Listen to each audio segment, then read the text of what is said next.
নমস্কাৰ বন্ধুসকল, মই হিৰেণ। আজিৰ এই ভিডিঅ'ৰ উদ্দেশ্য হৈছে নামকৰণ সংস্কাৰৰ সম্পূৰ্ণ বিৱৰণ আৰু ইয়াৰ তথ্য। প্ৰথমে মোৰ চেনেলটো আপোনালোকে ছাবস্ক্ৰাইব কৰি লওক, যাতে মোৰ পিছৰ ভিডিঅ'বিলাক আপোনালোকে সহজে লাভ কৰিব পাৰে। লগতে মোৰ ভিডিঅ' যদি ভাল লাগে তেন্তে লাইক আৰু শ্বেয়াৰ কৰিব, কমেণ্ট কৰি আপোনালোকৰ মনোভাৱ প্ৰকাশ কৰিব। এতিয়া মূল বিষয়লৈ। আজি আপোনালোকক এই ভিডিঅ'টোৰ জৰিয়তে নামকৰণ সংস্কাৰৰ সম্পূৰ্ণ তথ্য আৰু বিৱৰণ আপোনালোকৰ আগত এই ভিডিঅ'ৰ জৰিয়তে আগবঢ়াইছোঁ। হিন্দু ধৰ্মত মাতৃৰ গৰ্ভত মানুহৰ জন্মৰ পৰা মৃত্যুলৈকে 16টা আচাৰ ব্যৱহাৰ নিৰ্ধাৰণ কৰা হৈছে। ইয়াৰে নামকৰণ সংস্কাৰক পঞ্চম সংস্কাৰ হিচাপে গণ্য কৰা হৈছে। জন্মৰ পিছত এইটো দ্বিতীয় সংস্কাৰ, কাৰণ প্ৰথম তিনিটা ৰীতি নীতি অৰ্থাৎ তিনিটা সংস্কাৰ ভ্ৰূণৰ অৱস্থাত পিতৃ মাতৃয়ে পালন কৰে।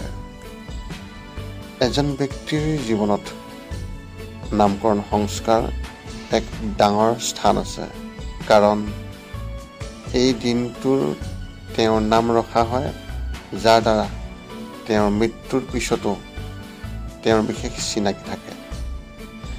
আজি আমি আপোনালোকক এই নামকৰণ সংস্কাৰৰ সম্পূৰ্ণ তথ্য আগবঢ়োৱা হৈছে। এতিয়া আহোঁ নামকৰণ সংস্কাৰৰ বিষয়ে বিশেষ তথ্য। নামকৰণ সংস্কাৰ কেতিয়া কৰিব লাগে? সন্তান জন্ম হ'লে জন্মৰ লগে লগে জাতকৰ্ম সংস্কাৰ কৰা হয় আৰু সেই সময়ৰ পৰাই সূতক কাল আৰম্ভ হয়। এই সূতক যুগ জাতি পদ্ধতি অনুসৰি বিভিন্ন সময়সীমাৰ ওপৰত নিৰ্ধাৰিত হয়। সাধাৰণতে শিশুৰ নামকৰণ সংস্কাৰ তেওঁ জন্মৰ 10ম দিনত কৰা হয়। ইয়াৰ বাবে এবছৰৰ ভিতৰত একাদশ, 7ম দিন আৰু বিশেষ সময়ক শুভ বুলি গণ্য কৰা হয়।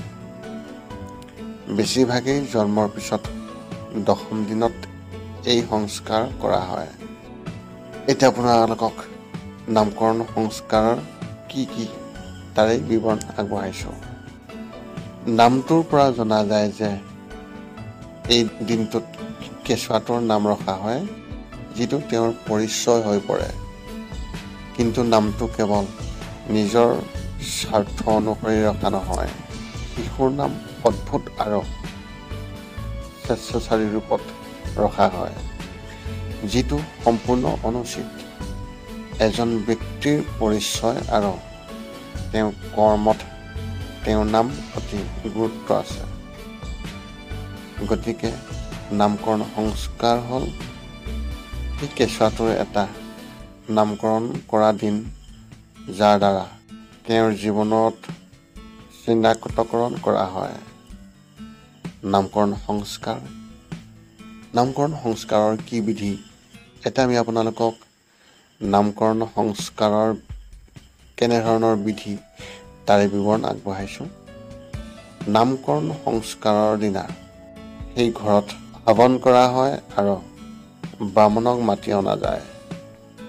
সেইদিনা জন্মৰ সময়ত বহু গুৰুত্বপূৰ্ণ বস্তুৰ নক্ষত্ৰমণ্ডল, গ্ৰহৰ দিশ, তাৰিখ, সময় আদি মনত ৰাখি শিশুৰ ৰাশিফল প্ৰস্তুত কৰা হয় আৰু সেই অনুসৰি অৰ্থাৎ ৰাশি অনুসৰি সেই সন্তানৰ নামকৰণ কৰাটো বিশেষ নিৰ্ধাৰণ কৰা হয় সেই ব্যক্তিজনৰ দ্বাৰা, যিজন আপোনাৰ ঘৰত নামকৰণ সংস্কাৰৰ বাবে আমন্ত্ৰণ কৰা যায়। এই ৰাশি আৰু জ্যোতিষৰ কথা মনত ৰাখি নামকৰণ অনুষ্ঠান সম্পন্ন কৰাৰ নিয়ম আছে, যিটো ইয়াৰ বিশেষ গুণৰ প্ৰতি লক্ষ্য ৰাখি কৰা হয়। সেই দিনটোতেই সূৰ্য দেৱতাক দৰ্শন কৰা হয় আৰু দেৱসকলক প্ৰণাম কৰা হয়। সকলো ব্ৰাহ্মণ আৰু পৰিয়ালৰ লোককে শিশুটিয়ে সম্ভাষণ জনায়। সেই শিশুটিৰ নাম ৰখাৰ পিছত তাৰ সৌ কাণৰ ওচৰত সেই সন্তানৰ ককা আইতা আৰু পিতৃ মাতৃয়ে তাৰ নাম উচ্চাৰণ কৰি আশীৰ্বাদ দিয়ে। নামকৰণ অনুষ্ঠানৰ গুৰুত্ব, যিটো আপোনালোকে জনাটো অত্যন্ত প্ৰয়োজন। নাম এটাৰ নামাকৰণত এটা ভাষাই অতি গুৰুত্বপূৰ্ণ ভূমিকা পালন কৰে। ভাষা এটাৰ অৰ্থ বা ক'ব পৰা সহজতাৰ ভিত্তিত নহয়, শব্দৰ পৰিসৰৰ ভিত্তিত চিনাক্ত কৰা হয়। ইংৰাজী ভাষাৰ শব্দ পৰিসৰ কম, আনহাতে ভাৰতীয় ভাষাসমূহৰ সংস্কৃতৰ পৰা উদ্ভৱ হোৱাৰ বাবে শব্দৰ পৰিসৰ বহুতে বেছি। সংস্কৃত ভাষাৰ শব্দ পৰিসৰক অনন্য বুলি গণ্য কৰা হয়, যিটো আপুনি সংস্কৃত শব্দ আৰু মন্ত্ৰ উচ্চাৰণ কৰি নিজেই অনুভৱ কৰিব পাৰে।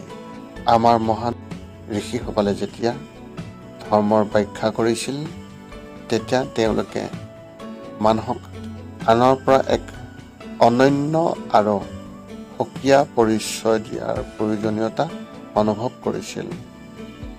তেতিয়াৰ পৰাই তেওঁ 16টা আচাৰ ব্যৱহাৰৰ ভিতৰত নামকৰণ অন্তৰ্ভুক্ত কৰি মানৱ জীৱনত ইয়াৰ গুৰুত্বপূৰ্ণ অৱদানৰ বৰ্ণনা কৰে। আমি দেখিবলৈ পাওঁ যে প্ৰতিটো শব্দৰ লগে লগে আমাৰ মনত এটা আকৃতি গঠন হয়। একেদৰে এটা শব্দও এটা আকৃতিৰ সৈতে জড়িত হৈ থাকে। সেইবোৰ কথা মনত ৰাখি সেই কেঁচুৱাটোৰ এটা নামকৰণ অনুষ্ঠান কৰা হয়। যিহেতু মানুহে এজনক কেৱল তেওঁৰ কৰ্মৰ দ্বাৰাহে চিনি পোৱা যায়, কিন্তু তেওঁক চিনি পাবলৈ মানুহে তেওঁৰ নামটোহে মনত ৰাখে। যেনে যুগ যুগ ধৰি কাকু মনস্তৰা, ৰাৱণ, কংস, কৈকেয়ী, মহিষাসুৰ আদিৰ নাম দিয়া হোৱা নাছিল, কাৰণ তেওঁলোকৰ কৰ্মই তেওঁলোকৰ নামৰ লগত চিৰদিনৰ বাবে সংযুক্ত হৈ পৰিছিল। এজন ব্যক্তিৰ জীৱনত তেওঁৰ নামৰ অপৰিসীম গুৰুত্ব বিবেচনা কৰিলে এটা সংস্কাৰৰ স্বীকৃতি বাঢ়ি যায়। এতিয়া আমি আপোনালোকক ল'ৰা আৰু ছোৱালী নামৰ পাৰ্থক্যৰ বিষয়ে আগবঢ়াইছোঁ। প্ৰাচীন কালত ল'ৰা এটাৰ নাম লওঁতে অধিক সাৱধানতা অৱলম্বন কৰা হৈছিল। ল'ৰা হোৱাৰ বাবে এই কথাটোত বিশেষ গুৰুত্ব দিয়াৰ প্ৰয়োজন নাই। যেতিয়া সেই সময়ত ল'ৰাটোৰ নাম ৰখাৰ সময়ত অধিক যত্ন লোৱা হৈছিল, কাৰণ ল'ৰাটোৱে গোটেই জীৱন মাক দেউতাকৰ লগত থাকিবলগীয়া হৈছিল। সেয়েহে সেই পৰিয়ালৰ আৰু বংশ কথা মনত ৰাখি ল'ৰাৰ নাম ৰখা পৰম্পৰা আছিল। আনহাতে ছোৱালীয়ে বিয়াৰ পিছত স্বামীৰ ঘৰলৈ যাবলগীয়া হৈছিল। সেয়েহে সেই সময়ত মহিলাগৰাকীৰ জন্ম নক্ষত্ৰমণ্ডল আৰু স্বামীৰ বৈশিষ্ট্য আৰু গুণৰ কথা মনত ৰাখি নাম সলনি কৰা হৈছিল। তাইৰ শহুৰেকৰ পৰিয়াল, নক্ষত্ৰমণ্ডল আদি চাই এই কাম কৰা হৈছিল। কেইবছৰমান আগলৈকে এই পৰম্পৰা মানি চলিছিল আৰু বিয়াৰ পিছত নাৰীয়ে দ্বিতীয় নাম ৰখাৰ প্ৰথা আছিল যদিও আজিৰ সময়ত ইয়াক মানি চলাটো খুব কম হৈ দেখা যায়। এনে হোৱাৰ কাৰণ যেতিয়া কিবা এটা সঠিকভাৱে বুজাই দিয়া নহয় বা সঠিকভাৱে অনুসৰণ কৰা নহয়, তেতিয়া ই অজ্ঞানৰ বাবে সমস্যা হৈ পৰে।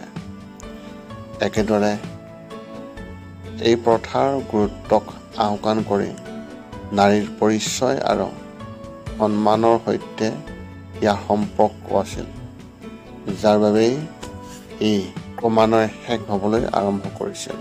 এতিয়া আমি আপোনালোকক নামকৰণ সংস্কাৰৰ সময়ত ল'বলগীয়া সাৱধানতাৰ বিষয়ে আপোনালোকক আগবঢ়াইছোঁ।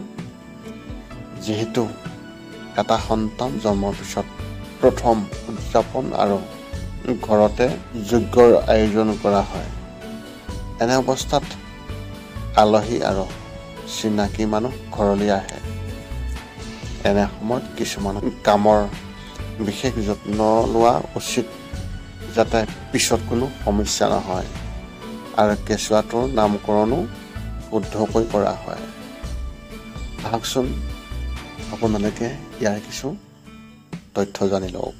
প্ৰথম কথা মনত ৰাখিব লাগে যে মাতৃৰ শৰীৰটো দুৰ্বলৰ ক্ষেত্ৰত আৰু কেঁচুৱাটোৰ মোৰ ক্ষেত্ৰত এনে পৰিস্থিতিত এই অনুষ্ঠানৰ আগতে সঠিকভাৱে টোপনি লোৱাটো নিশ্চিত কৰা যায়, যাতে এই সংস্কাৰৰ নিয়ম পালন কৰাৰ সময়ত যাতে কোনো সমস্যা নহয়। এই সময়ছোৱাত মাক আৰু সন্তানে এনে কাপোৰ পিন্ধিব লাগে যাতে তেওঁলোকে অসাৱধানতাৰ অৱলম্বন নকৰে। মূলতঃ আপোনাৰ শিশুটিয়ে বতৰ অনুসৰি সাজ পোছাক পিন্ধিব লাগে, অন্যথা তেওঁ অস্বস্তিৰ সন্মুখীন হ'ব পাৰে, যাৰ বাবে তেওঁৰ স্বভাৱ খিংখিঙীয়া হোৱাৰ সম্ভাৱনা থাকে। বৰ্তমানৰ সময়ত ল'ৰা ছোৱালীৰ নামকৰণৰ বাবে প্ৰথম বৰ্ণমালা ব্ৰাহ্মণে কয় আৰু শিশুটিৰ নামকৰণৰ দায়িত্ব পৰিয়ালৰ সদস্যৰ ওপৰত এৰি দিয়া হয়। এনে সময়ত আপুনি খৰখেদাকৈ কোনো নাম লোৱাৰ পৰা বিৰত থাকিব লাগে, কাৰণ সেইটোৱেই তেওঁৰ গোটেই জীৱন, তেওঁৰ পৰিচয় হয়। নামটো বাছি ল'বলৈ যথেষ্ট সময় উলিয়াওক, অন্যথা কেৱল ব্ৰাহ্মণৰ লগত পৰামৰ্শ কৰক বা যিজন অভিজ্ঞ ব্যক্তি সেই ব্যক্তিজনৰ লগত বিশেষ আলোচনা কৰক। বহু ঠাইত কেঁচুৱাটোক দুটা নাম দিয়া হয়। এটা নামেৰে তেওঁ ঘৰত বা ঘনিষ্ঠ সদস্যই ব্যৱহাৰ কৰে আৰু আনটো নাম তেওঁৰ মূল নাম, যিটো সকলো নথি পত্ৰত লিখা থাকে আৰু সেই নামেৰেই তেওঁ চিনি পায়। এনে পৰিস্থিতিত শিশুটিৰ পৰিয়ালৰ নামটো আচহুৱা কৰি ৰখাৰ পৰা বিৰত থাকিব লাগে, কাৰণ কেতিয়াবা পিতৃ মাতৃয়ে মৰমতে সেই শিশুটিক সেই নামৰে এনেদৰে ৰাখে, যাৰ ফলত পিছত সিদ্ধান্তৰৰ সৃষ্টি হয়। শিশুটিক প্ৰতিটো মুহূৰ্ততে মাকৰ গাখীৰৰ প্ৰয়োজন হয়। সেয়েহে মাতৃৰ মূল কেন্দ্ৰবিন্দু কেঁচুৱাটোৰ ওপৰত হ'ব লাগে। যেতিয়া তাই অনুভৱ কৰে বা কান্দে, তেতিয়াই সেই শিশুটিক স্তনপান কৰাবলৈ কোনো কাৰণতে পাহৰিব নালাগে। এই আছিলে নামকৰণ সংস্কাৰৰ সম্পূৰ্ণ তথ্য। পুনৰ লগ পাম অন্য এটা ভিডিঅ'ত। আজিলৈ ধন্যবাদ।